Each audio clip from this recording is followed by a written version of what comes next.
يا بنت يلي ما ستر راسك الشال الله وبزعمة انك من كبار العوايل.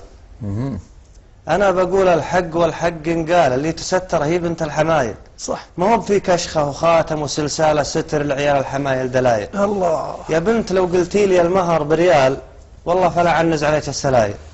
والله لا خطب لي على راسها جلال لو كان مطلبها 80 حايل. الله الله. انا اللي مني خطبت ابغي عيال. ابي العيال اللي تشيل الثقايل. ولو من خطبت اختار العيال يا الخال، والدين عندي هو سيد الفضايل. قالت قسم بالله ما شفت رجال مثلك بغى حجر السنين الاوايل. قلت الصحيح يصح لو مرت اجيال ركب الكدايش غير ركب الاصايل. ما هو بذنبي ما عرفتي لك رجال، ذنب الزمن خلى شامه قلايل. يا سلام. ولا نيب لا رجعي ولا جيت خيال، ولا شايل سيفي وصايل وجايل. انسان متعلم ومن ناس عقال وفتحت عن نهج الحضارات فايل. صح. انا حضري ماني بنازل ورحال، لو الربعي بين ضلعان حايل وانام في بيت ومكيف جنرال وسوق سيارة وعندي موبايل. ترى البداوة فعل ما هي بالاشكال، والسلب ما نرضى عليها البدايل. وتبعت سلم العود واصبحت وبال، ونقيت لي من الذود دق وجلايل.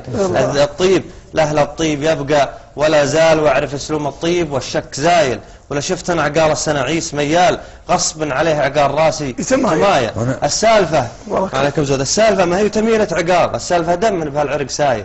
يا بنت دام الدم بعروقنا سال، كل على فكره من العقل، كل على عقله من الفكر شايل. لكن لو قلتي لي المهر بريال والله فلا عنز عليك السرع.